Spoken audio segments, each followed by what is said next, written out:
and welcome to episode 140 of the HHH Racing Podcast. It is Preakness week. I'm your host, Howard Kravets. Thanks for joining us tonight. I've got my black and yellow ready for Friday's card at Pimlico. It's Black Eyed Susan's Day. We're going to be covering it like a glove. The All Stakes Late Pick 5, other stakes in the sequence, Preakness news, etc. We're all about Preakness starting tonight and, of course, tomorrow as well. Please make sure you subscribe on the bottom right-hand side of the screen. You guys know the drill right now. Also, bottom of the screen there on my name tag, you can follow me on Twitter at HKravets. Email hkravitshorse@gmail.com on the scroll on the bottom of the screen. And also, you can see right now, tomorrow, TVG's Caleb Keller, a great guy, fantastic analyst, very intelligent. He's going to help us pick some winners as we're going to cover the huge day on Saturday. It's the second leg of the Triple Crown. It is Preakness Day. Tomorrow, Thursday, 8 p.m. Eastern, with Caleb Keller talking the Preakness Stakes card at Pimlico. The action's going to be hot, and I'm sure my co-hosts have heard the weather is going to be very hot as well. That's a story that we'll have to perhaps talk about a bit, as the highs are going to be in the low 90s on Friday and Saturday at Pimlico. Thanks for joining us. Please make sure in the top right-hand side of the screen you comment. We already have people here watching live. We got Phil Conti already here, raring to go. And we have Ralph also ready to go. What's up, Ralph? And Philip, thanks for joining us tonight. We have a lot of other people also, as I can see already, in the live chat watching us. Please make sure you join us. A few quick things before we get started. Of course, you can listen to us, as some of you are probably listening to us right now, on Spotify, Apple Podcasts, and Anchor as replays. Please make sure you do that. Of course, below the video player, click the Show More button. We have the Race Day blog going. It's been exploding. Last week, boy, if you remember the Race Day blog, you cashed big. We the people, in order to form a more perfect bet. If you liked We the People like I did, you cashed. Also had a 7-1 shot in the last race at Belmont. Had a winner at Churchill as well. The Race Day blog is absolutely on fire. Highly recommend you folks check that out. Again, below the video player, click Show More. You can see all the promos, including the promotion with BetUS as well, which is a fantastic betting site. And, of course, the podcast pool will restart up again at the beginning of June. If you're interested in the podcast pool, of course, the Derby Superflex already happened, but if you're interested in the podcast pool, we will restart that again in June. You cannot start that in the middle of the month. All right, ladies and gentlemen, I think it looks like our co-hosts are about ready to go there backstage. We're going to go ahead and bring them on here. Again, Friday, Black Eyed Susan's Day. We're going to be talking about 6 races. We'll talk about the late pick 5, but there's also a stake race before the late pick 5. One last thing before I bring on my co-host very quickly. I want to share my screen. There are a few ways you can donate to the channel. This was last night's show, but there's something new now. If you look below the video player on the replays, you'll see a thanks button. There's a heart with a money, and you thanks. There's something called Super Thanks. If you click the Super Thanks button, you can make a small donation to the HHH Racing Podcast. It goes towards getting better guests. It goes towards helping out our co-hosts, getting new graphics, new equipment, a whole bunch of other things. So if you feel the desire to donate to the channel, any amount is greatly appreciated. Again, you can do that below the video players on our replay. There is a thanks button there. And also, just one more place that you can donate. I'll just go ahead and go to the channel there. And of course, here's our live. We are live right now. If you go to the chat, here's our chat. Below the chat, there is a reaction button, and then there's also a little cash money button there. You can press that, and you can do a super chat, and you can donate different amounts that you want. Again, any donation would be greatly appreciated. So there's many ways that you can get involved with the HH Racing Podcast and make some donations. All right, let's go ahead and bring on my co-hosts. They are ready to rock and roll from the East Coast, from parts unknown, and their palatial estates. Let's bring in Pete Visco and Paul Halloran. Gentlemen, it's Preakness week. How we doing tonight? What's up, fellas? Terrific. Are we ready to rock and roll? Like I said, guys, I don't think the weather's not too hot there, but looks like they're expecting 90 degrees I saw on Friday, and close to record highs for the Preakness, I would imagine. Low 90s on Saturday. Is it going to be hot where you guys are, I'm assuming, as well this weekend? It's going to be in the 90s here in Boston. I know that. Wow. Yeah, and I'm right outside of Pimlico, not too far, so about 97 it said for Saturday here. Whoa. Wow. Yeah. Man, there is just like Chicago. There's no spring. We went from like no. We went from like a warm winter to like the hot red hot summer. Crazy. Well, anyway, I'm going to talk about that a little bit because there is one particular horse, and you guys don't know where I'm going with this yet, but you'll find out. There's a horse running on Friday that might not like the heat and is going to be a huge favorite. So people are going to have to do with that whatever they will, because I've got some inside info and some intel that I want to tell everyone about as we handicap these races. Let's go ahead and jump right in, guys. We're going to handicap 6 races. I'm going to go ahead and bring up the first race we're going to be talking about. Again, we're talking about the Friday card at Pimlico. It's the Black Eyed Susan day. It's for the 3-year-old fillies. The first race that we're going to look at, though, is going to be race 8, gentlemen. So I go ahead and bring up the the Equibase entries right now. There we go. And this race is outside. Let me make this a little bigger here. This race is outside of the pick 5. It is the Allaire DuPont Distaff. It's a grade 3. This is for a 1.8 for older fillies and mares. Again, this is outside of the pick 5. It's a small field. I'm not going to show banners for this race. We're just going to talk about this race briefly, although I will show the past performances. Paul, I'm going to let you go first in this race. It's a small field of 6, but looks like it's pretty open. The morning line favorite is the number 4, Super Quick, for Drew and Norm Cassie. Who do you like in this race, Paul? I like the 2, Howard, Into Vanishing. I think a repeat of her Royal Delta race in which she chased Latruska would be pretty good here. She also beat Crazy Beautiful in that race, who's a pretty good filly. Not the only downfall is the last race she ran at Keeneland, where she ran second. Horses coming out of that race are 0 for 7. So that is a negative, but I think if she runs back anything close to that 91 that she ran in the Royal Delta, that should be tough here. And we should give the update, Howard. We're at 1190. Who will be the 1200th, Howard? Who will be? Paul, you got to tell. So hold on, we got to put you on screen there. Can you show that? Paul, you got to explain to people what that is. Can you show that one more time? You were. Go ahead. What is that? Number of YouTube subscribers. There you go. I think, Pete, I think when you and I came on board, it was like 38. Yeah, it was. I don't even know if it was that high, but it's been going upwards ever since. So we're not. Again, we don't have to get into that every week and make Howard feel bad. We're not in this for credit, Pete. No, it's grown tremendously. I really appreciate all the support. Let's boost. I did. Oh, excuse me, Howard. I did have in my notes so that even in a short field, this race could set up for a closer.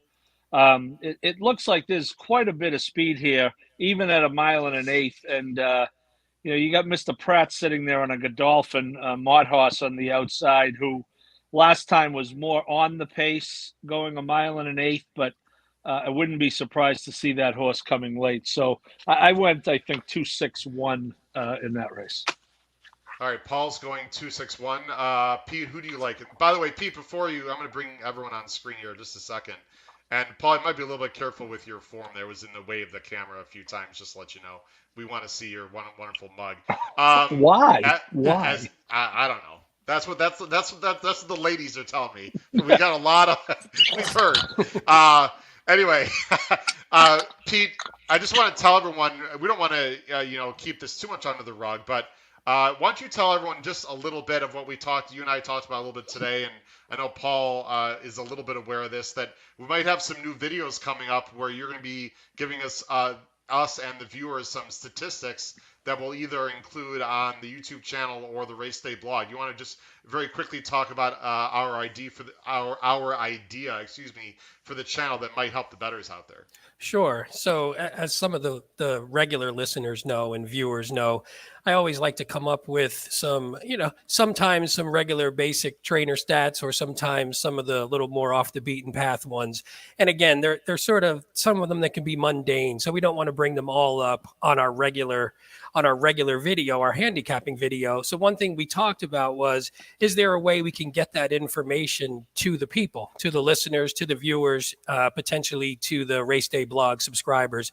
So we've been kicking around whether maybe once a week I can do sort of a 10 to 15 minute video just with, hey, here's the stats that I came up with for each race. Again, it's not every horse, but it's whatever sort of jumped out at me that seems to be something that might be prevalent to your handicapping. So we're either going to do it through video form or potentially just do it as an additional attachment to the Race Day blog. So if you guys are interested in that, then please comment below the video player, comment in the chat, or otherwise we'll just roll it out and see what you guys think. And there's my Penn State guy. There's Penn State.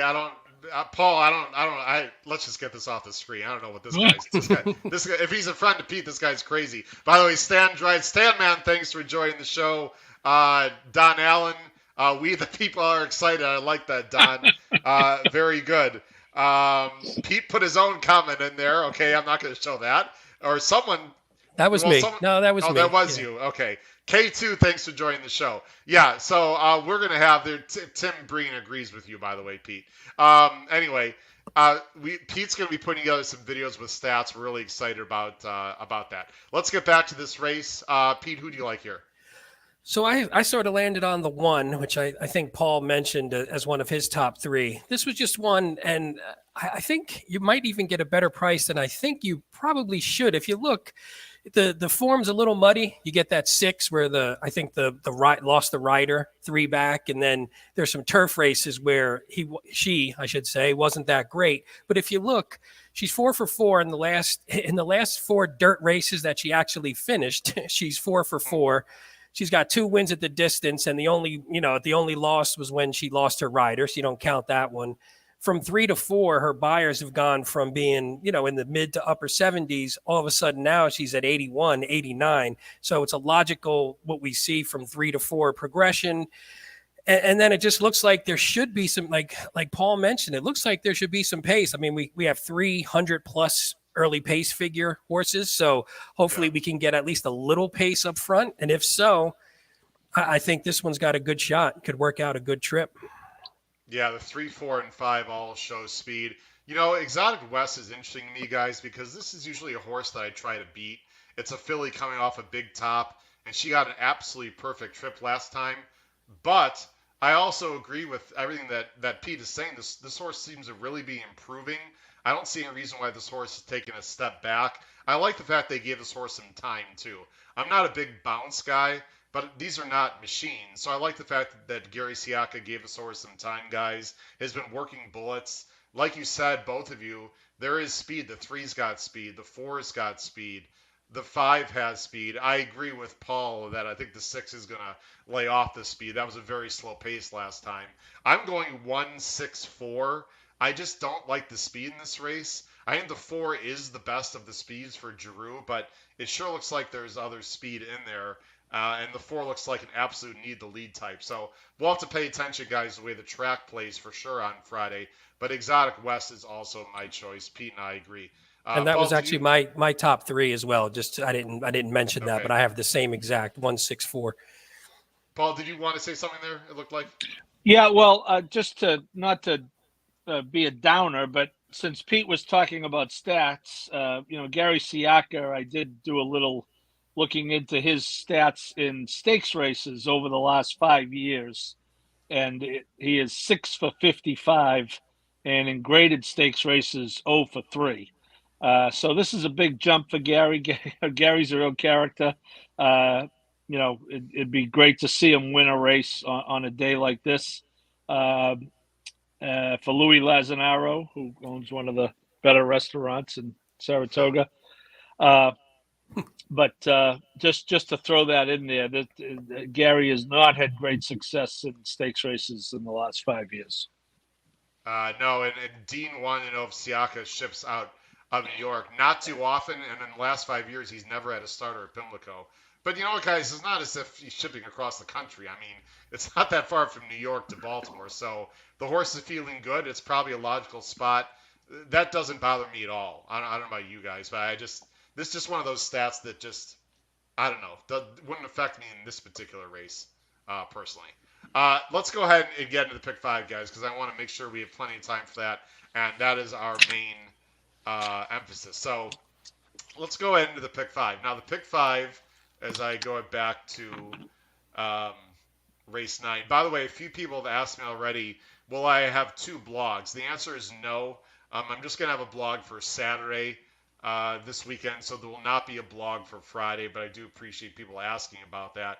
And also for people that are part of the podcast pool, my plan as of now, and I'm going to fortify my decision tomorrow, my plan as of now is to only bet the late pick 5 at Pimlico on Saturday. I don't really want to split up the money between Friday and Saturday. And actually, I think Friday could be a bit chalky. We'll see. But I'm more interested in the the Saturday late pick 5. So those of you that are involved in the podcast pool will be jumping into only the Saturday late pick 5. Guys, let's start with the pick 5 on Friday now. It starts at about 3:36. I'll go first, full screen. Eastern Standard Time. We're going to start with the Hilltop, race 9. This is 1 mile. It is restricted for 3-year-old fillies. And there's a name that sticks out like a sore thumb here. It's a field of 7. The number 4, the Breeders' Cup filly juvenile turf winner, Pizza Bianca, who was upset last time for Christophe Clement here, 4-5. Jose Ortiz. Let me go ahead and bring up our banners now. I'm going to take this banner off. I'm going to bring up our picks on the bottom of the screen. There are going to be scrolls there. And wow. Okay. Well, it's pretty obvious here. We are all going 4-8X with an extra horse. Pete, I'm going to let you start here. Pizza Bianca just seems to lay over the field, doesn't she? Well, I mean, you have to look at the Italian connection too for Siaka and the Contis and everyone in the chat. But yeah, I mean, you don't want to be thrown out of the family, guys. Never. You always have to pick the Italian. But I mean, and I just did have pizza for dinner, so it all rolls together. So this is one where you hate to. I mean, it's not bad to start off with a single, but everybody and their mother's going to have this as their single. But this is a horse who just looks on paper, like you said, lays over the field, has had a start. So it's not like it's coming off the 6-month layoff. It actually has had a start where it ran pretty well, and Consumer Spending is a really good horse. So it's not like it lost to someone it probably shouldn't have. And actually, Consumer Spending, even if you look, I was just going to say that, even looked stepped up. I mean, if you look from the progression from 2 to 3, 75, 85. So I was impressed with that. So it wasn't like it wasn't a worrisome loss for Pizza Bianca. Pizza Bianca ran okay too. Yeah, I'm not going to show the replay, but I mean, she ran just fine. Just Consumer Spending just came over the top, really. So. And and for another reason, this field came up relatively soft. I mean, there wasn't anyone else who jumped out at me. You want to talk about, or Paul? We don't need to actually. I'll tell you what, I'm going to let you talk about the 8, Paul, and then I want to talk about Pizza Bianca for a particular reason. We all have the 8 in second. This is Vergara. I don't know if these names are Sophie Vergara, who I love from Modern Family. This horse has got some talent. I'm interested in her, Paul. What do you like about this horse? Well, you throw out the last race on synthetic, I think. I'm not sure what they were doing there. If Graham Motion just wanted to get a route race into the horse and, that was available, it's just kind of an odd spot, him going to Turfway Park with this horse. The horse obviously never lifted a hoof, but if you throw that out, she runs a good third at Laurel in her debut and then breaks her maiden and then goes to Aqueduct and, wins a small stake. The horse is coming out of that race, I will say, were 0 for 10 with 3 seconds in their next start. So it wasn't the strongest race in the world. But, you take the 74 and, if Pizza Bianca doesn't fire, which is unlikely, I think she's the next likeliest. And I know you're going to talk about her, Howard, but that race is very excusable. The Pizza Bianca loss. She started a move on the far turn, but it was more of a gradual move. And Jose he never really accelerated quickly to try to open anything up. And Consumer Spending, which, as you say, Howard, is a very good horse, was really right on her tail. So Here she it is, never. Paul. If you want Yeah, to talk about it, Paul. yeah. Here, Take a look. She's the 6, yeah. and she's in the yellow, but you could see Consumer Spending is right on her hip. And while she is going to get the lead, look at they're virtually noses apart, and she bumps them a little bit there. But it wasn't like she opened up and got picked up. It was more of a duel, and she's got every right to lose a duel coming off a 5-month layoff. So I really think that makes her more likely to win this race coming off a race than coming off a layoff, I think. And those colors on Consumer Spending, they win a couple races or two at the New Yeah. York tracks on the turf. Every once in a Yeah. while, those colors wins coming out of nowhere.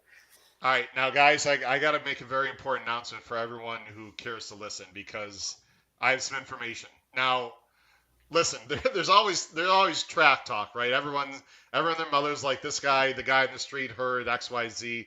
Let me just explain, and I hope people are listening very carefully, watching and listening carefully at home, because I want to be very clear about this going forward. So many of you know, but some of you don't, that I co-own 2 horses with my brother. They're both baby. They're both 2-year-olds. They're both going to be running in New York. Cross our fingers. One's going to be running. One's going to be trained by Ray Handel, which we're very excited about, a filly on the turf. And the other one is a 2-year-old colt by Tappert, who's going to be trained by Christophe Clement.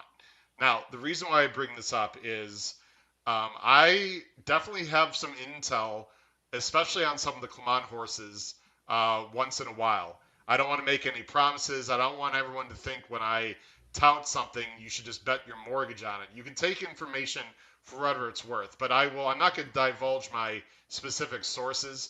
But you have my word, folks, that when I tell you that I heard something about a Clement horse, it's real.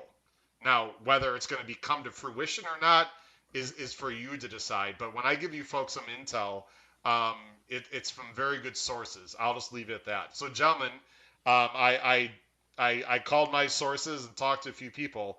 And again, everyone take this for what it's worth. Pizza Bianca is doing well, but perhaps not quite as well as they had hoped. And not only that, apparently she does not like hot weather. Now, again, take that for whatever it's worth. It is going to be 90 on Saturday. Not only that, this is mainly a prep for Ascot. They still plan on sending this horse to Royal Ascot. So, again, the connections feel good about her. Because the field is a bit soft is the main reason they feel good about her. But to say that she's 100% would not be a fair statement. She's not injured. There's no issue. It's, again, this is a prep for a bigger thing. And also, she doesn't handle the heat very well, apparently. So maybe you want to watch in the paddock. Maybe you want to see her on the track. I'm just throwing that out there, guys, because I found that very interesting. They like Jose Ortiz, but they like Joel Rosario too. And Joel was on her in her first 2 starts. I mean, Jose Ortiz has done nothing wrong, guys, obviously. But anyway, I don't really want to say any more. People can take that information for what it's worth.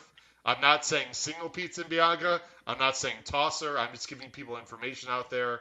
The heat factor I found very interesting because, again, these are living, breathing things. She's not based. Actually, she was based at Payson, guys. But they work out in the mornings, of course, in Florida on purpose, so they don't run in the heat and humidity of Florida, especially not in the winter. So, again, but everyone's got to deal with the heat. Pete and Paul, I'll throw it out there. I know this is a very tough question. That's why I have you guys in the show. If you were sitting at home and you heard that information, would that sway you any way at all? Pete, I'll let you go first. I mean, I would say the good thing is, and we don't get this lucky sometimes, is that it is the first leg. So if you do have the ability to wait on putting your ticket in and you could watch the live video, then you could see maybe the horse is washed out.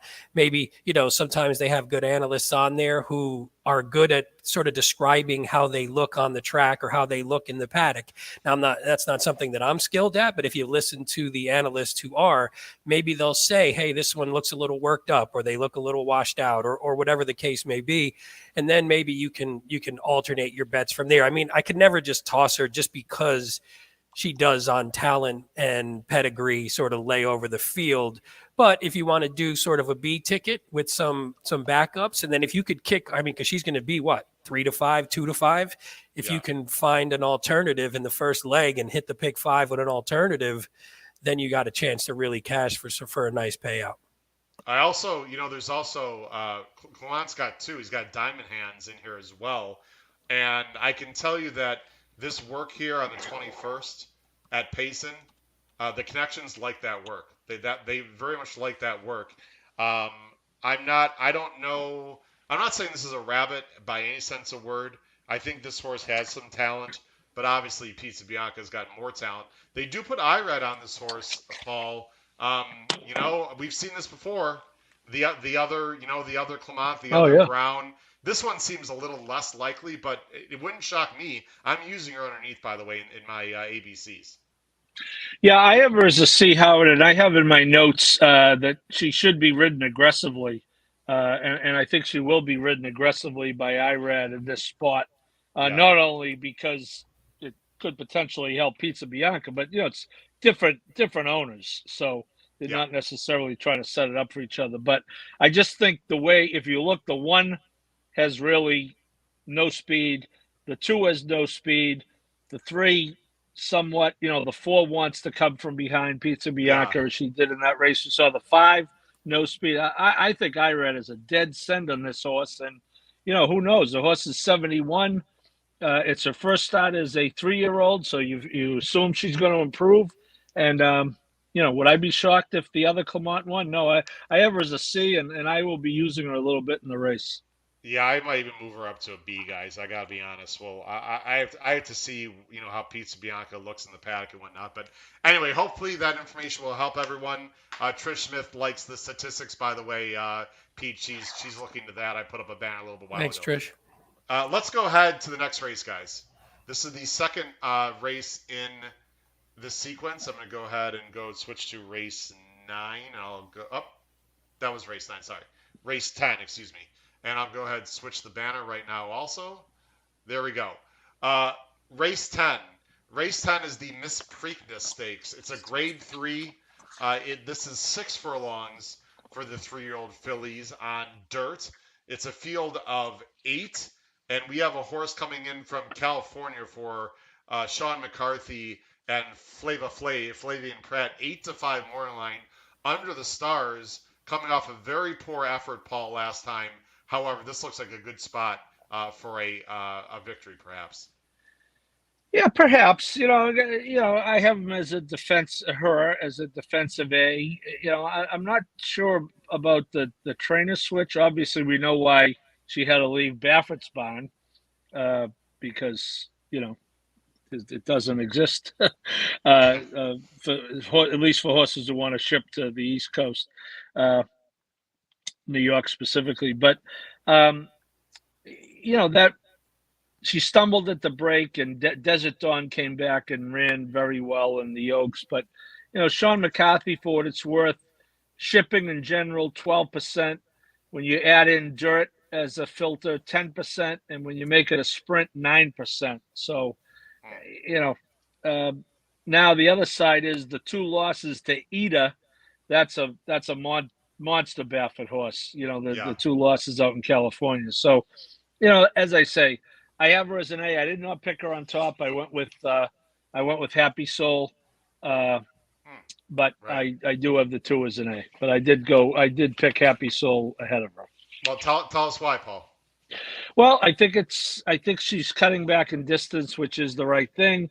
Unlike those McCarthy stats I just gave you, Wesley Ward obviously ships very well. 23%. You add in dirt, 25%, sprint 25%. She beat Pretty Birdie in the Oaklawn race. That's a pretty good Norm Cassie, Mary Lou Whitney stable horse. She did get I will say in that race, she got a dream trip on the rail, saved every bit of ground on the rail in that Dixie Belle at Oaklawn. Yeah. And, came back in a route which turned out to be a good race. Nest was the favorite in the Oaks and ran second. And she doesn't want to go a mile on a 16th. That obviously was a trial balloon to see if she might be able to go the Oaks. And they learned that it was not the right distance. So I think the distance is right. Ward ships well. Johnny V has ridden the horse every race of her life. This is a horse they had high hopes for. Bargain basement, $50,000 purchase. So I think she has got a very good chance. Pete, we disagree with Paul, and actually, Pete, this is the first time I think since you've been co-host, we have the same three in the exact same order. Yeah. So for better or for worse, we're either going to look really smart or really stupid here. Under the Stars, I'll let you talk about Under the Stars, and then also I want you to talk about our second choice because I'm really interested in the 5, even though I have her in second. What is it that you like about Under the Stars, Pete? Just a couple things. Well, I mean, I think it's a talented horse to begin with, and so you can't get past that. But McCarthy, I was looking, and McCarthy was like 26% wins and 53% in the money in the past 2 years, like the first run after a trainer switch. So at least he's got some good stats doing that. And also, I mean, it picks up Pratt. She picks up Pratt, which you can never go wrong with that. She won a grade 2 sprinting, so it feels like she should relish the cutback. She's been working very well. If you look back at especially 2 back was a nice one, and the last one was a nice sort of maintenance. It looks like, but a strong one. Hey, and then Pete, the can I dam. interrupt you a second? Oh yeah, of course. I've shown works before on the show. I'm not going to show the works. I watched both those works. They are both available on XBTV. Pete, they were very good. I'll tell you what I really like. They were sort of slow, early, fast, late. It looks like they're trying to teach us horse to rate a little bit, and I was super. Again, take it for whatever it's worth, people out there. I was super duper impressed visually with the last 2 works for Under the Stars. Go ahead. That's Pete. awesome.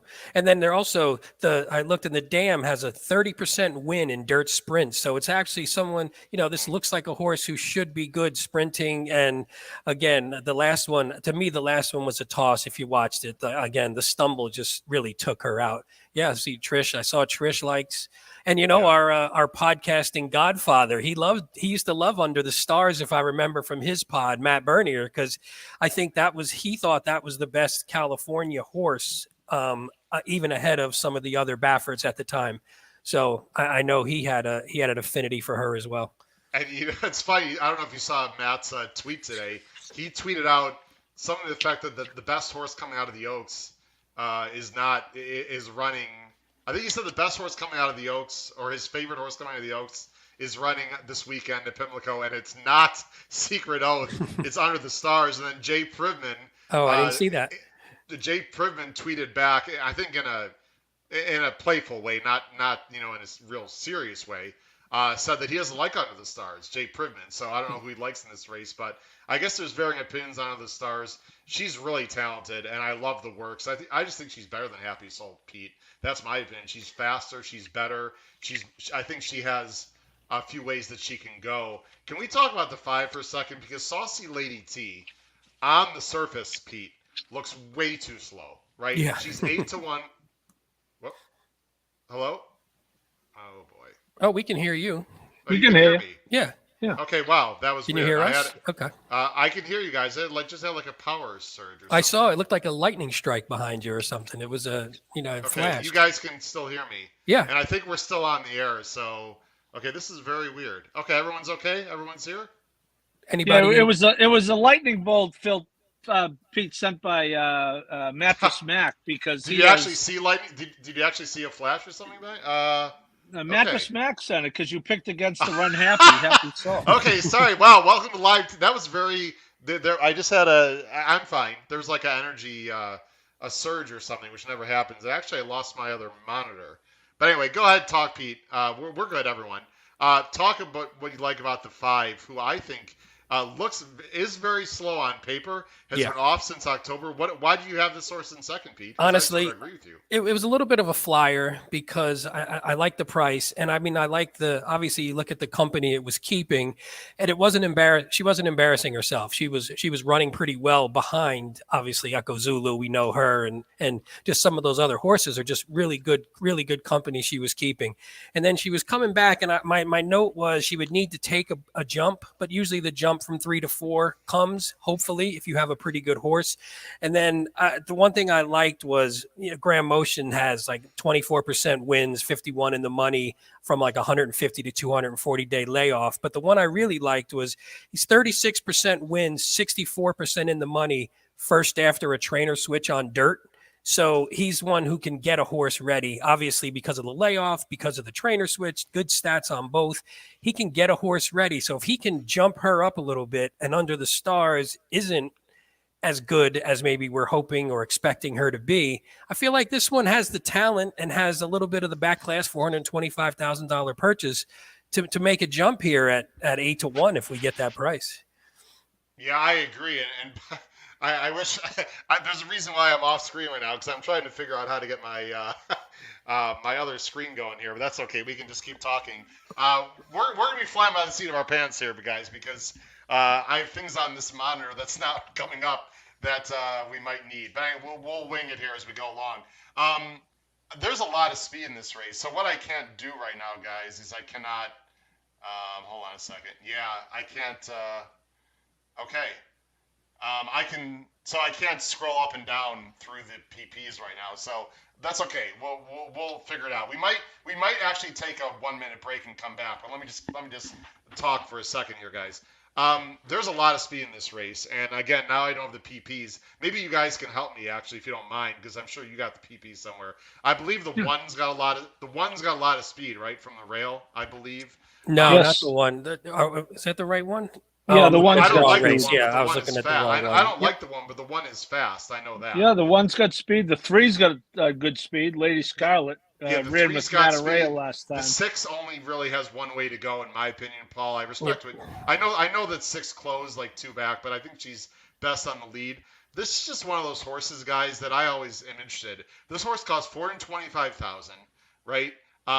It's Graham Motion. He's good off layoffs. I don't have the stat in front of me now, but I know he's good off layoffs. If the race falls apart, which I don't think is impossible, and maybe Under the Stars like stubs her toe, to me this is the one you want. I mean, I think she's going to take a step up. I'm definitely using her underneath in tries probably, and this is sort of the horse that I think is sneaky. Paul, do you think this horse can win, or is this horse just way too slow in your mind? No, I have mixed. I have her as a C, and I have mixed feelings. Pete's stats are all on target, but Pete, if you now take Graham Motion on the trainer switch only in dirt sprints stakes, he's 1 for 8.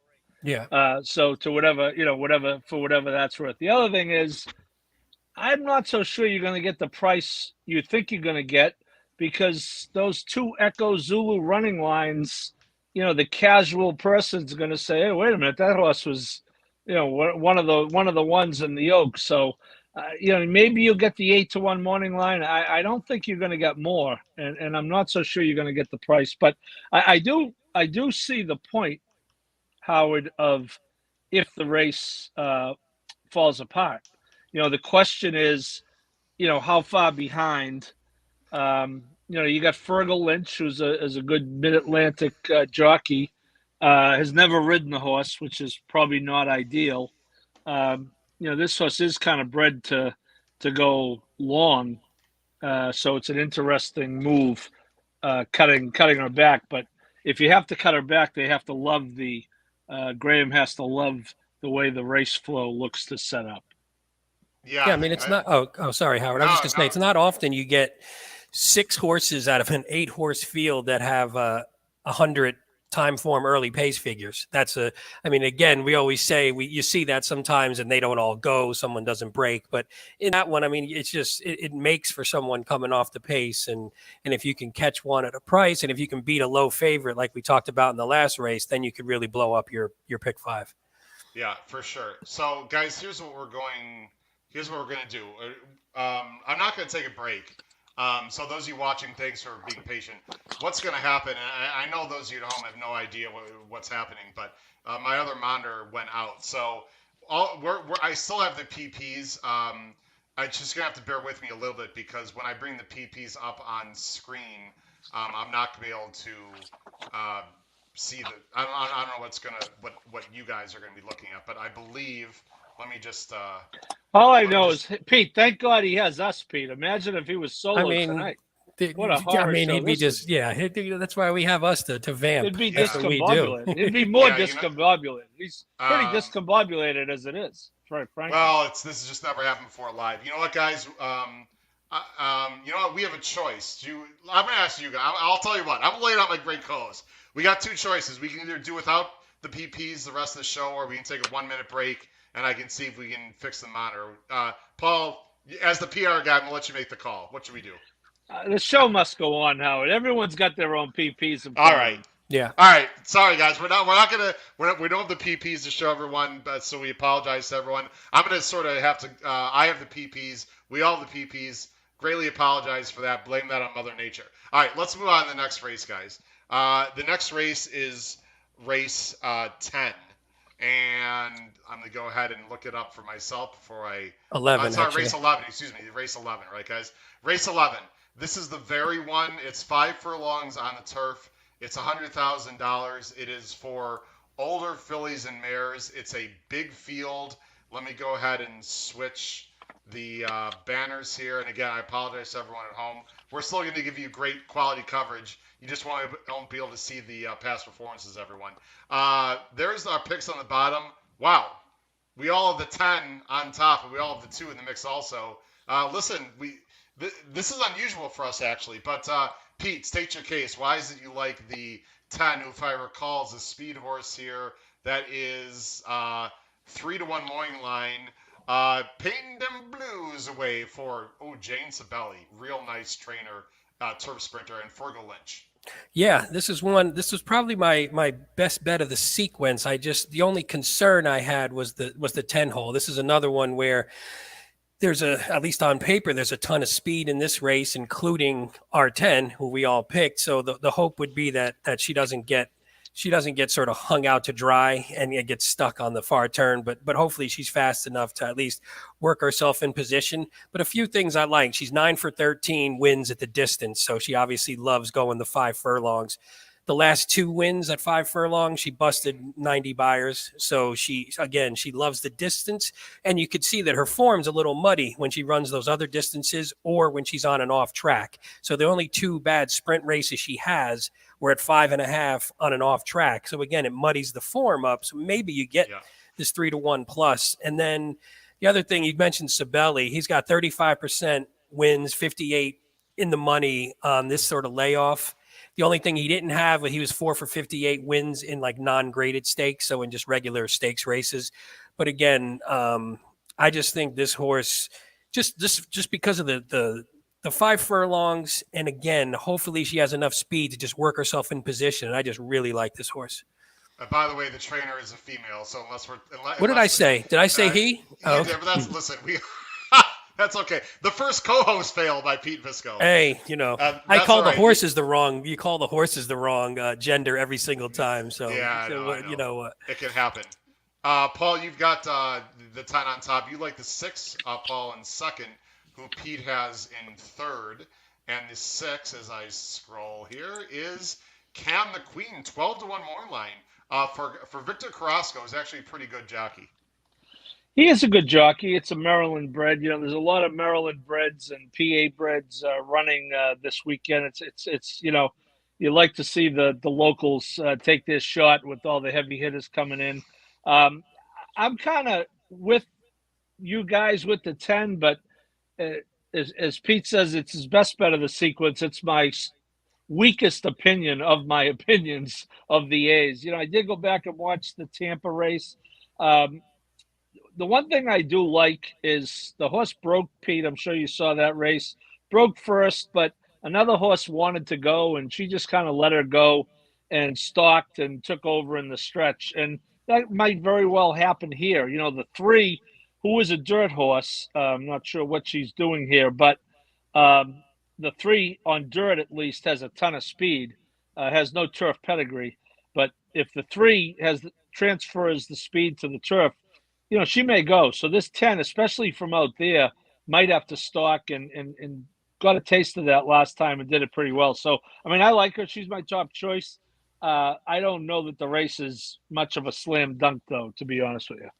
No, a few people are asking about the 3 in the chat. Princess Kokachin, who is a pretty cool horse. I mean, she's a 4-year-old, 10 for 17 lifetime. Ladies and gentlemen, this horse has 0 turf breeding, like no turf breeding. This is exactly the kind of horse that I completely toss out. I know she's got win, 1. This is one of those horses, guys, that's going to be very popular at the betting windows, I think. But this is also a horse that I just would never use. I mean, she has no turf breeding whatsoever. The 10 is a faster horse and a better horse and better for turf. So, that I don't like the 3 here at all. But if people want to use her, go ahead.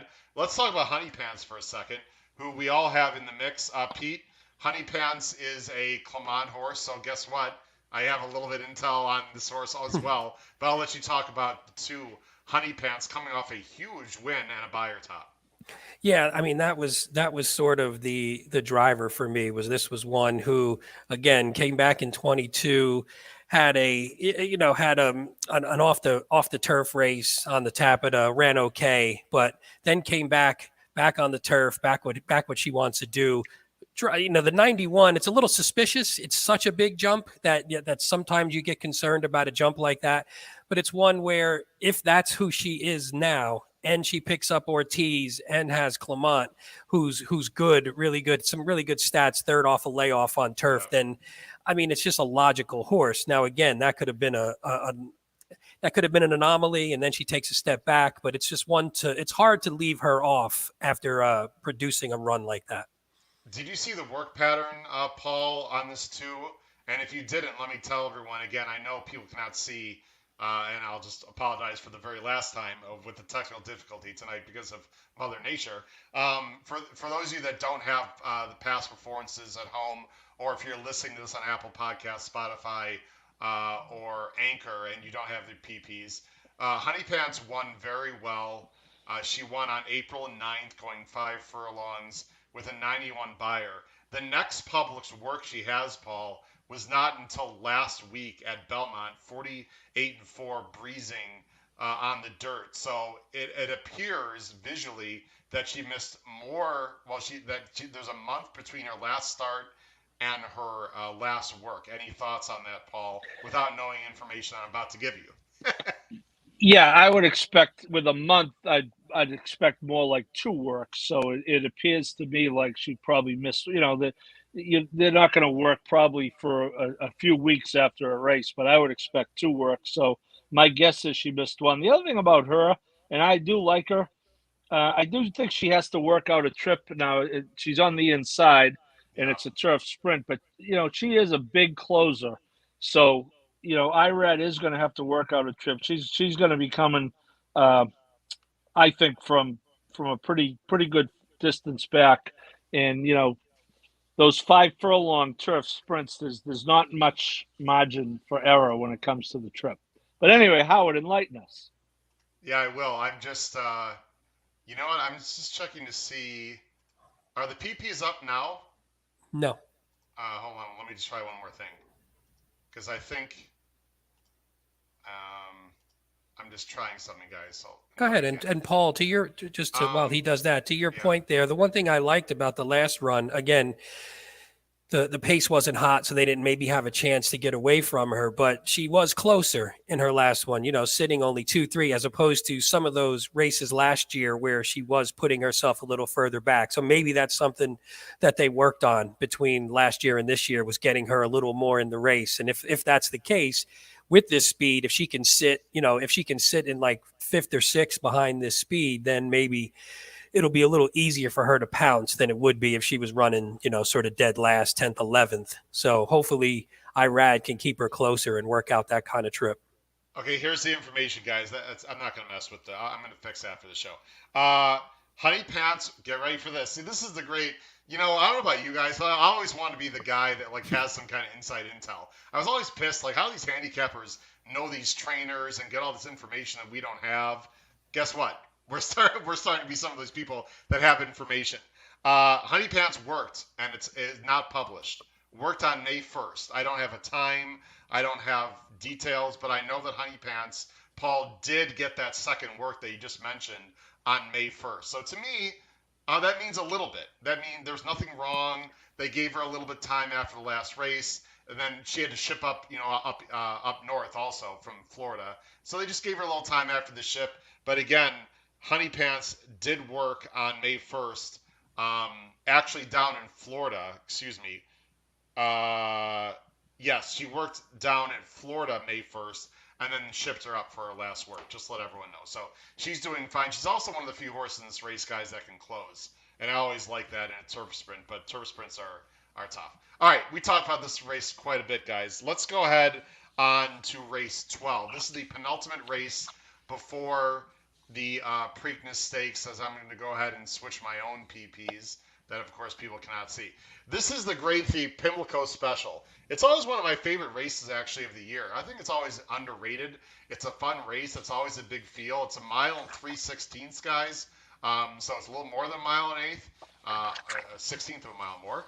$300,000 is the purse. It's a big field of 11.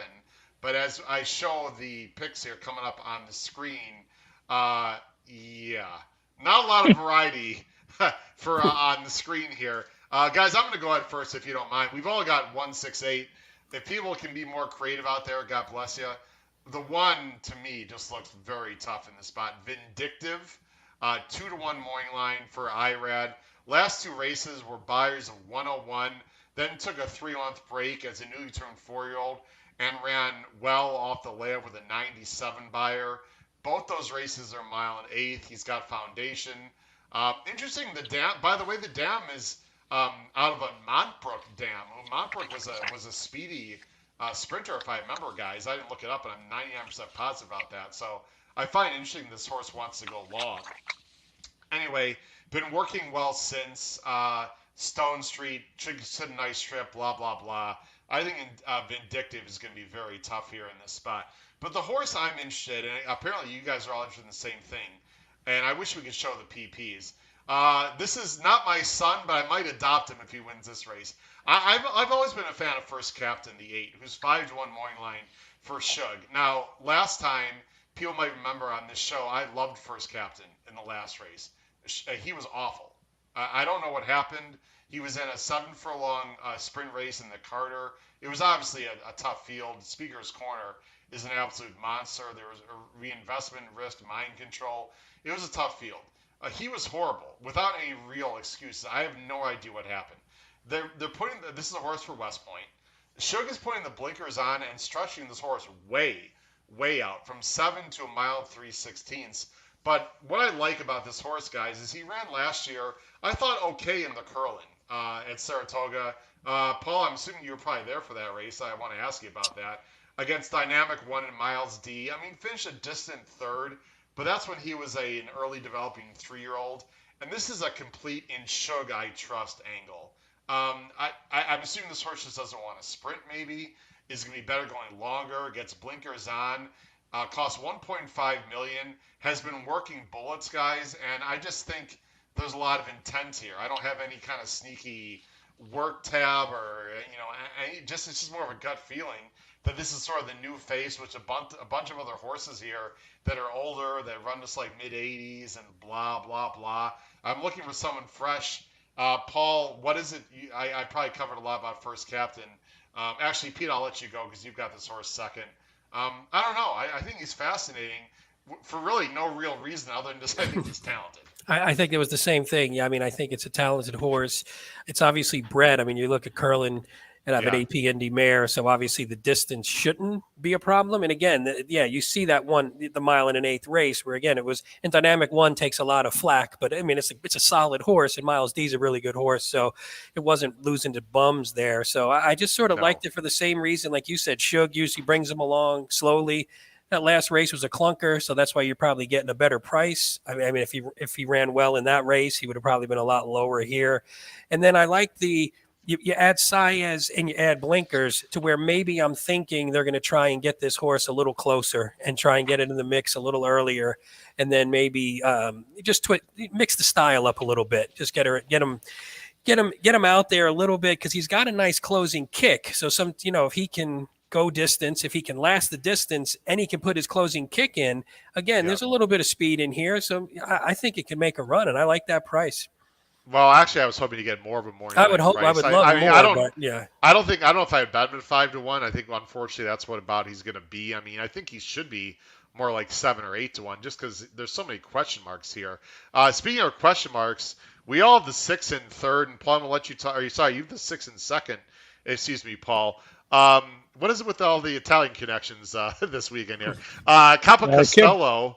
I can't believe Visco didn't pick this horse on top. This is a shock. I was laying it in the weeds so we get a good price on it, Paul. I didn't want to tout it too much. This horse is very pace dependent. She's going to be coming late. I think even at 1 1/8, I think she's pace dependent. That second last time, she was just he was simply, the best of the rest. Fearless went off at 1-5 and won easily, and someone had to run second. I'd say this, Howard. I like, I'm going to tell you why this game is great. Very, very briefly. 2 horses next to each other. Take a look at the 7. The 7 is 15-1. Okay, also entered on Saturday, so may scratch here. But the 7 was bought for $3,000 at Keeneland. He was hip number 3,452 in a sale of 4,600 horses. Okay, wow. Session 11 out of 13, $3,000. The horses earned $218,000. Hugh McMahon, Mid-Atlantic trainer. I don't think he's ever won a graded stakes. Right next to him is, we talked about the breeding. This is Pedigree Royalty, a curling out of an AP Indy mare that West Point went to $1.5 million at the Saratoga 2019 Fasig-Tipton sale. Now, first captain has earned about $70,000 more in his career. It's just a little example of why the game is great. Paul, I love the deep dive, Paul, and Accelerator. Looking at the not which sale. What do they call it? Which book? Right, the book. Unbelievable. It's if you want to be a co-host of a premier racing podcast, you have to do your homework. Okay. Well, I think that's cool. It is. Good. No, I just think it's cool that you can listen. Horses come in all shapes, sizes, dollar amounts. Right. It's just. I'm glad you brought that up. It is really cool. But what do you like about the 6 clunks up or has an outside shot? I think she's got an outside shot, and anything with you could put Flavian Pratt on one of the Arabians in the 14th race on Saturday, and I'll bet him. Again, it depends on how the race is run. You don't figure, at least on paper, it doesn't look like it's going to be too fast. It looks like the 4 is certainly going to go, and the 7, if he stays in. Again, I'm not sure what they're doing. He is entered in an optional claiming race on Saturday. Okay. Horse. So it's just going to be a question of do they want to swing for the fences here? And I'll be honest with you, it's if you're them, it's not the most ridiculous. It's not the most ridiculous swing. I mean, Vindictive is a handful. I agree. I have him as a single when we show our caveman pick 5s later. I chose this as the race to single. He's a handful, but I think if the 6 can stay in touch with the field and get some pace to run at, he might have a puncher's chance, as they say. Hey, Howard, real quick, you want to laugh at the 6? So if you looked up Fausto Gutierrez's graded stakes record, you'd be like, oh man, 10 out of 21 wins. That's awesome. Yeah. And then you look and you go, let me guess. All 10s are the big Allen. Yeah. I don't mean loser, I mean Latruska, right? So it's funny because basically 0 for 7 with everyone else. But if you get Latruska in your barn, that comes in handy.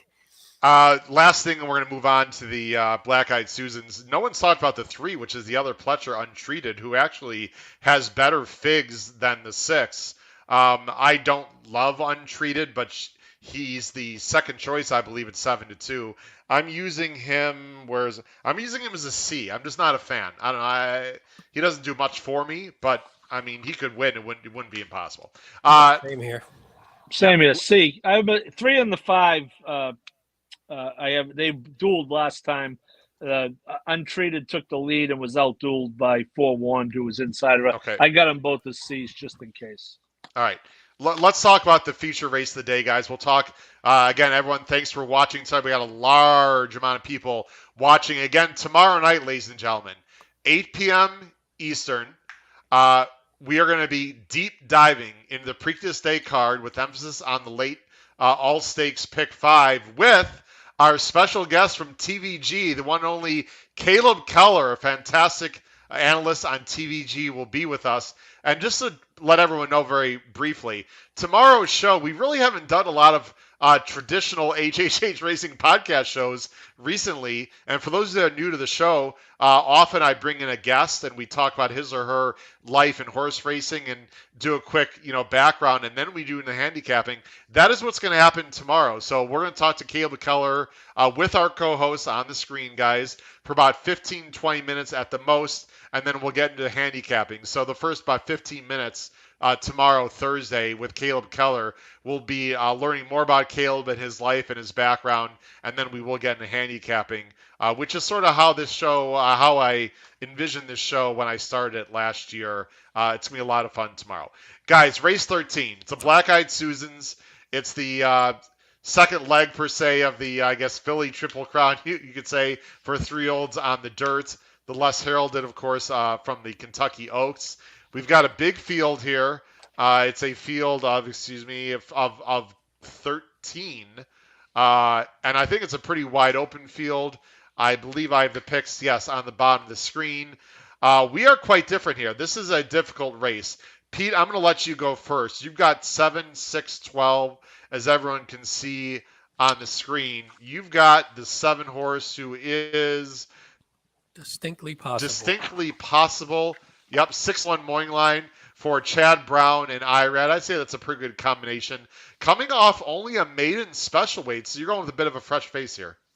Yeah, this was one. I agree with you that I think this is a pretty wide open race. I mean, I think the favorite has enough question marks and maybe didn't draw the best to where she'll be beatable. So I was looking just for the one that when I landed on the 7, I was like, I think this one's just improving. And again, you said, just broke the maiden this year, but actually was in some quality races last year against quality horses and comes back. And obviously Chad Brown knows what he's doing. He's got Irad honor. And I just like that this one, if can take another step forward, I think can get to where maybe these other horses are already. $670,000 purchase. Didn't beat a ton in the last one. A couple maiden breakers next out. So a couple winners who wound up breaking their maiden next out. So it wasn't the best of fields, but I thought it was a relatively professional run.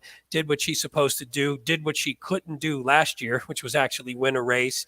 And Chad was, he's really good second off. I had some stats, 7 for 19 wins, 15 for 19 in the money, second off like a 150 to 210 day layoff. So he's going to have this horse ready. Now, whether she's good enough is a crapshoot, I think. I'm just going on blind faith at this point. But I like the price. I like the connections. And I like that there's a little bit of back class there. So that's where I'm going to go on top. But this is a spread race for me, as we'll see in the pick 5. Pete, did you happen to have a stat, maiden breaker to stake race, Chad Brown stat? Did you happen to look that up? I was just curious. I don't know if I did. I will. If you want to talk for a minute, I'll look it up real quick. I'd be fascinated to know that stat. I know it's, I think it's really only valid, with more of 2-year-olds. You don't see it a lot with 3-year-olds. But if you can look that up, Pete, as I talk to Paul, I'd be curious to know. And if you can look it up with 3-year-olds, that'd even be better. But again, I don't want to hold you to something that's going to be difficult to find. He's 23% wins, 72% in the money, 15 out of 64, 46 out of 64 overall. And then for is that maiden breaker to stake That's race? maiden breaker to graded stakes. I I wonder did. how many of those are on the turf, though. Yeah, let me. Right, Probably the Paul? I mean, majority. Well, I'm they're sure probably they very are. good on the turf. I can't imagine the dirt numbers are Actually, nearly as let's good, do the Paul. dirt number and we'll see. All right. Even better, 27%, 7 out of 26, 73% in the money, 19 out of Wow. 26. So he's got Okay. some, and actually some good ones. Let me see if you put that down to 3-year-olds. Let me see if it changes. 33%, 75. So yeah, all the. I probably Wow. looked them Okay. up and didn't include them because I was like, yeah, it's Chad Brown. All his freaking stats are good, so it doesn't really make a difference. Paul, did you look up the stats, or you just looking for a fresh face also, or what'd you see here? Well, again, here's the disclaimer. You know that I get caught up in horses that I write about. Okay, so take everything I say about this with a grain of salt, because I did do a deep dive into Divine Huntress last year for Mid Atlantic Thoroughbred, and it is another interesting story. Rick Bowman, who is a small trainer, bred the horse and brought him to Timonium, and Howard, you're an owner now. These people bring horses to a sale. Yeah. They got to get X or they'll take the horse back. He was looking for $16,000. The bidding ended at $15,500. One more bid, the horse is gone. He buys the horse back for $16,000, runs him once, and then all of a sudden the horse runs off the screen at Parks of all places. And Graham Motion simultaneously texts his racing manager, James Buchanan, who is texting him to say, we got to go get this horse. So they call Aaron Wellman, and this guy, Rick Bowman, who was willing to lose the horse for $16,000, now sells him to Eclipse, a piece of him to Eclipse, and you can assume he got more than $16,000. Now, having said all of that, the horse ran just okay last time in the Gazelle, did not run well in the Rachel Alexander. They bought this, Eclipse bought this horse with the hope of going to the Oaks. Obviously, that didn't materialize. I'm just not ready to give up. They get Pratt. Motion does not run horses in spots that he thinks is unrealistic, as we saw at Belmont on Saturday when the Highland horse took down the 2 of the 3. It's all you need in the pick 5. The 2 of the 3, the 2 of the 3, and Graham Motion. By the way, wins Paul the is race. talking about the 1. I don't know if I'm just not listening, but I don't know if Paul mentioned the 1. I don't know if you said the 1. Yep. Yeah, Divine I'm sorry. I'm a little bit out of sorts right now. Go ahead. Yeah. So I'm just not ready. Yeah, it's 15-1 morning line. I'm not. Again, I probably know a little too much about her, and it'll cost. Usually, the horses I write about cost me money. So any money I make for writing, I put back through. Catholic Boy being an exception. But anyway, I'm going to. She ran real well. She ran real well 3-back in that Parks race, Paul. I agree with you. And I actually better than Rachel Alexander. I was interested in her, and she did 0 running, and 0. and then she was wide against the flow in the Gazelle. I think she's got some talent. I actually have her as a C. I don't love her in this spot, but I hear what you're saying. It wouldn't shock me. And let me say this: the one thing I do have a strong opinion on this race is that if anyone thinks it's a walkover for the 10. I want to be in the same pari-mutuel pool, because the horses never run outside of California. Again, we're at, these horses that have been moved from Yakteen to McCarthy. Not exactly sure why. I think he's won 1 graded stakes. He doesn't ship a whole lot. I get it. He was a second by a neck. Desert Dawn ran a very good 3rd in the Oaks at 58-1. I get it, but anyone who, I think this is a spread race, and I know a lot of people think it's a single to 10 and close the sequence. So I'm going to try to get alive here to several horses. Yeah, that's Adair Manor, by the way, is the 10. That's going to take a lot of money. What I have the 10 in 3rd. I mean, she can win, obviously, but she's going to be way too low a price, Paul. I agree with you. And there's a bunch of speed in this race to me. I'm going with the 6, guys, and this is the kind of horse that I don't usually go with, to be very honest with you. Maryland bred, Howard. Maryland bred. I like horses that can show some kind of explosive uptick. Sort of like you guys are. I don't think the 7 is the one, but I respect your guys' opinion. But Luna Bell is just really consistent and really good, and I think there's a lot of speed in this race. She can close. I've barely heard of this jockey. To be very honest with you, this Aranhu.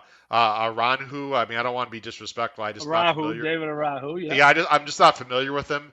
He's 18% this year, so obviously he's a decent jockey. I watched the last replay. I know it was just 125K, but it was open company. It was also the first time she went 2 turns, which I think is a very important factor because you never know. That 1 turn mile at Laurel is just down the chute. So she's proven she can get 2 turns. And guys, she won like as easily as possible. And to be honest, I'm not sure she was ridden that aggressively in the final furlong. I mean, she was just like on cruise control. I think this horse has a lot of talent. And in a field where I'm a little bit negative to the 10, especially because of the price, there's a lot of speed. I think the 6 might get a little bit lost in the shuffle because of the connections and the Maryland bred. I think you're going to get 5, 6 to 1. Perhaps the best closer in the race. Why not? I'm going with the 6 here. I have the 5 in second. The 5 is Begin for Danny Pites, who did get a very good trip against Yuguri last time. But I think she's improving. She's a gun runner. She's tactical. She doesn't have to be on the lead. She's been working lights out with a 59 and 2 bullet at Churchill, and then followed it up with a 113 maintenance breeze. So I think Begin is very interesting. And then I can't remember who the hell I had in third. Oh, I got a Dare Manor in third. Some people were asking about the Cox horse. That's the 9 Interstate Daydream, who is coming out of the Ashland against Nest and who won big 2 starts back. I don't think I'm going off of memory now because I don't see the screen. None of us have the 9, but just out of respect to people that Ralph Conti and some others, Pete, do you have an opinion on the 9 in this race, the Cox horse? The only reason I left it off, because I looked hard at that one, and I left it off, obviously, because it's a Cox, so you have to sort of always look twice at those. But I thought the breeding raised a little bit of question for me about the extra distance. And again, it's only another 16th of a mile, but I didn't trust it fully. So again, when you have to make cuts, I think it's a pretty wide open race. So these are tough cuts that we're making. And that was the reason why I sort of cut that one from some of my top line. Any thoughts, Paul, on the Cox horse before we wrap up go through our pick 5 and then wrap up the show? No, I think she ran very well in the Adirondack, which is I did see that race. She made up a ton of ground in that race. She did. But Howard, I will tell you about your 6. If you want to have a guy that's easy to root for, Hamilton Smith started training in 1977. Howard. He has started 14,149 horses. He's got 2,000 wins. This horse is already his 6th highest earner of all time. He's only won 100 races once in 45 years. He's a great guy. And if you want a guy, if this horse wins, the place will go bananas on Friday. This you want to talk about a hometown horse and a guy that everyone's going to root for. Hammy Smith is a guy that people will be rooting for Saturday. I almost picked this horse out. If I wasn't so emotionally attached to Divine Huntress, I would have been emotionally attached to Luna Bell. Luna Bell, let's get Luna Bell home. But by the way, Richard, I see your thank you. Richard, thank you for the thank you. I appreciate that. Guys, let's go on. It's a wide open. I've got, and again, well, actually, this is not part of the race day blog because my race day blog is only going to be covering Saturday. I've got 1, 2, 3, 4, 5, 6, 7, 8. I've got 10 of the 13. I got 10 of the 13 in my ABC, guys. This is absolutely wide open to me.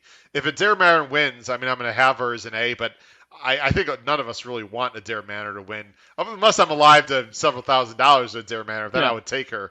But I don't know. It's going to be interesting to see. A lot of I have a feeling in this race, sort of about the Derby, that something weird might happen. There's just a lot of horses, a lot of speed, there's a lot of unknowns. I wouldn't be surprised if like a Divine Huntress or a bigger price wins. Wouldn't surprise me, guys, at all. My three horse you'll see in there. That could be a bomber. Could be. Hopefully. Hey Howard, you mentioned we talked about the Cox horse. Could I just interject a little news into this here? Please do. Yeah. So we know that Cox was suspended by the Kentucky stewards the other day he had a Warriors charge, ran into Stephen Foster last year, 2.3 whatever grams of bute. The legal limit is points, whatever it is. It was an overage of illegal medication. While we've been on the air, Churchill Downs came out with a statement in response to that. And the statement says In summary, we take medication overages and drug violations extremely seriously and believe there is no acceptable excuse for not following regulations that are in place in the interest of safety for the horses and protect the integrity of our sport.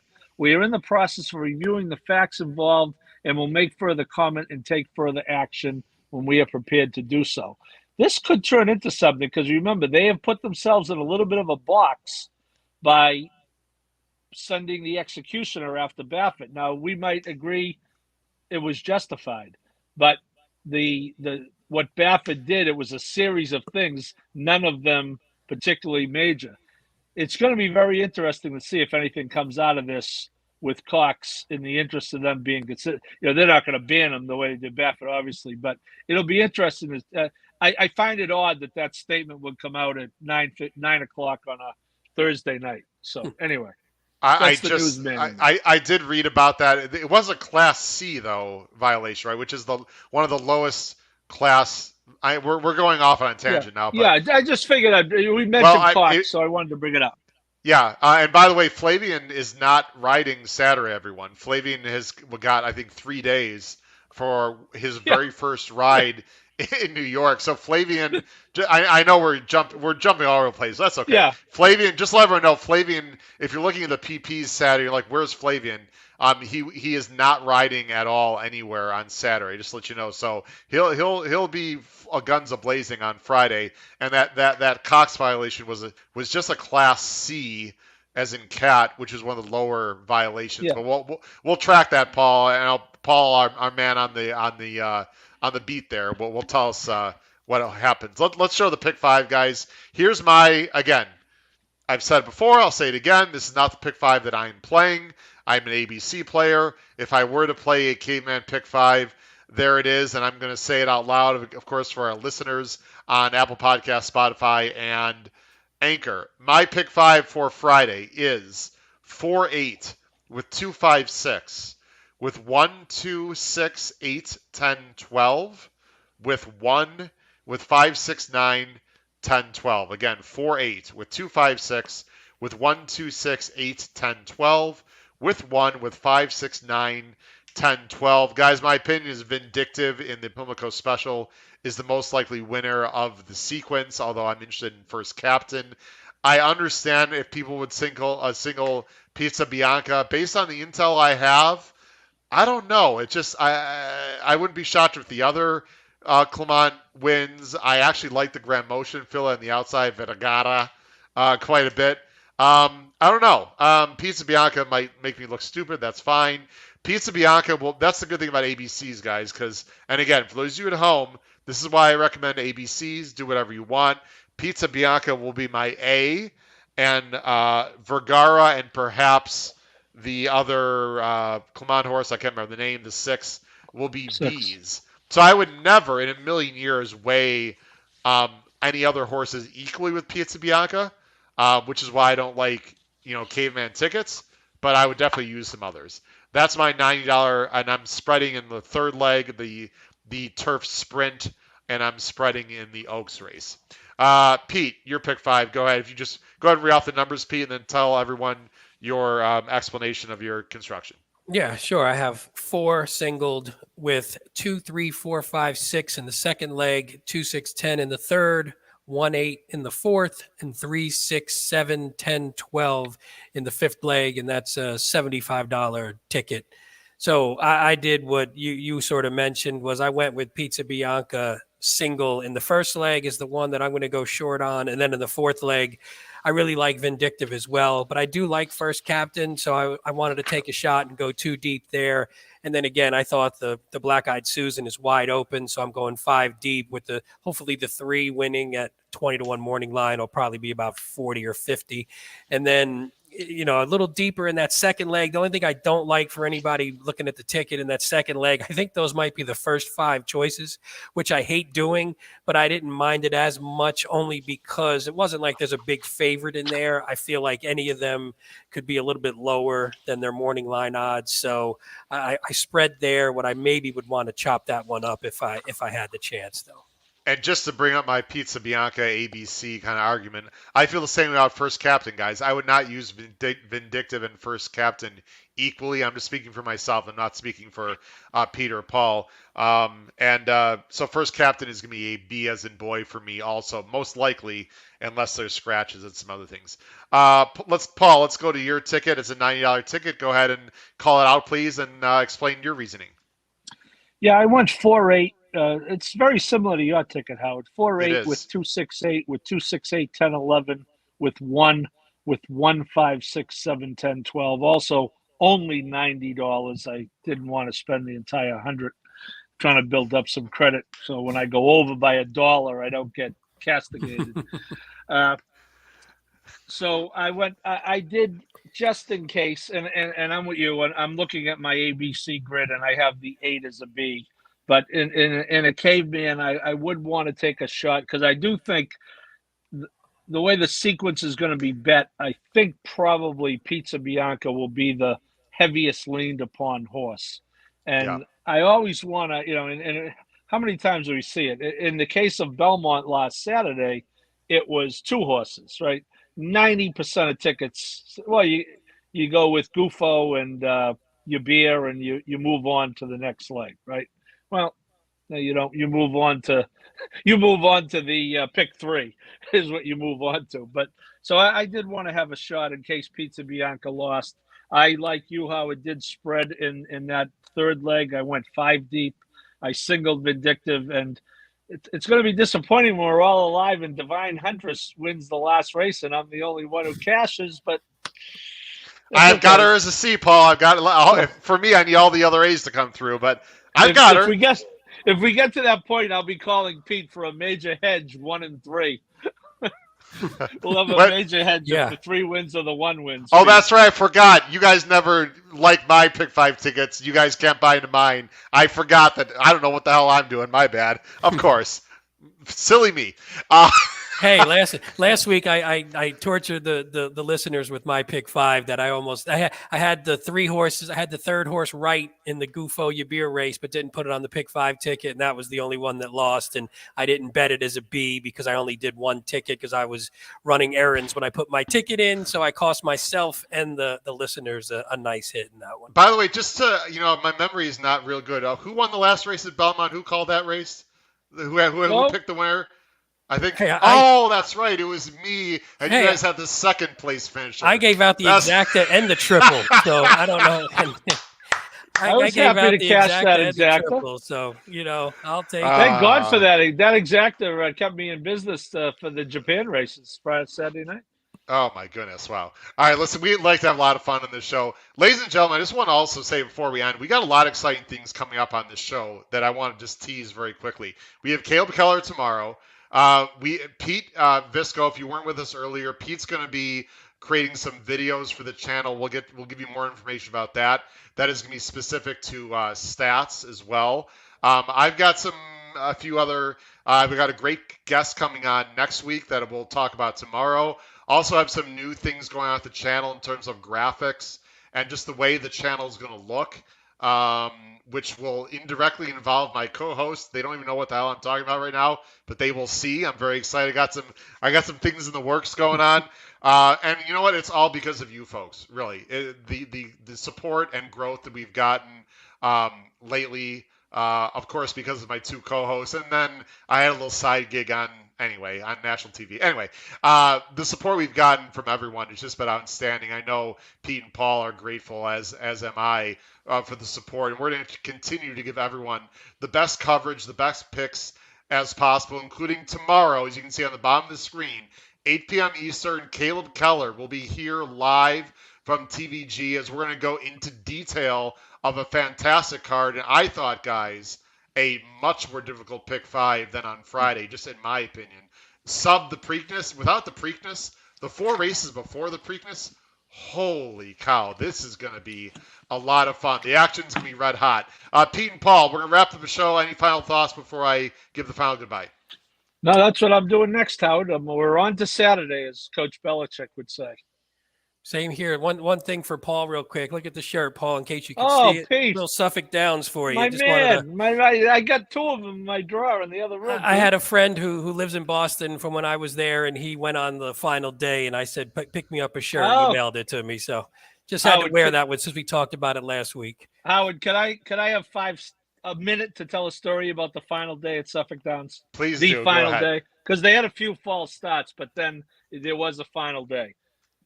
Now, of course, I have to be there, right? It's you, Arlington. It's part of me is being taken away. So we get a call in the morning from my daughter's boyfriend, and he says, "Are you guys going to be home later? I'd like to come by the house." So I know what this is going to be about. I tell my wife after the call, I said, "He's coming over to ask if he can marry Catherine." She goes, "How do you know?" I said, "Trust me, I know." So what did I say to him? Now, I knew that as soon as he said it. I said, "Well, Ben," I said, "I'll be home at 6 o'clock because before then I'm going to be at Suffolk Downs for the last day of live racing ever. So if you want to come over, you can come at 6." That's and awesome. At 6 he came, and that's why and they got married last summer. So there's my. I was going to say, I hope the story.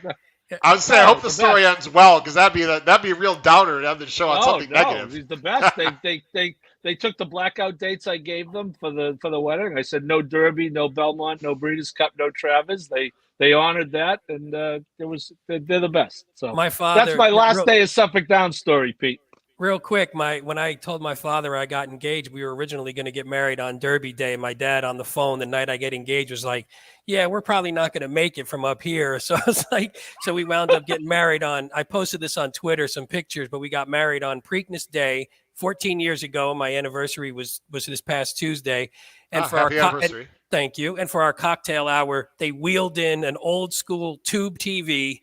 And we watched Big Brown win the Preakness on a tube TV. I was at Laurel in the morning drinking beers with my groomsmen, and then lost all my bets, but wound up getting married. And we watched Big Brown. So I watched Big Brown win the Florida Derby in Vegas at my bachelor party, and then win the Preakness at my wedding. So that's why Big Brown's on the wall back there. So while we're telling some old romantic stories. And Pete, I watched them literally melt in the Belmont at 105. Yes, well, that was 105 degrees. 100. Well, and we got to look out for that this weekend, guys. The last thing I'll just say, and I know we're rambling, but the last thing I'll say, I would recommend to everyone who is playing Pimlico Friday and Saturday, pay attention very carefully to the TV. If you see a horse, they're all going to be sweaty, but they're also going to be washed down before the race. So you've got to get some intel or watch carefully. Are they showing a lot of, is it kidney sweat, or is it, they were hosed down in water? So anyway, I just recommend everyone really pay attention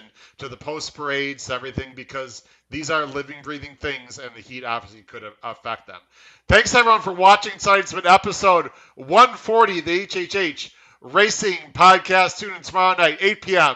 The three of us, Caleb Keller from TVG, to talk about the Preakness Day card. Have a great night, everyone. Take care.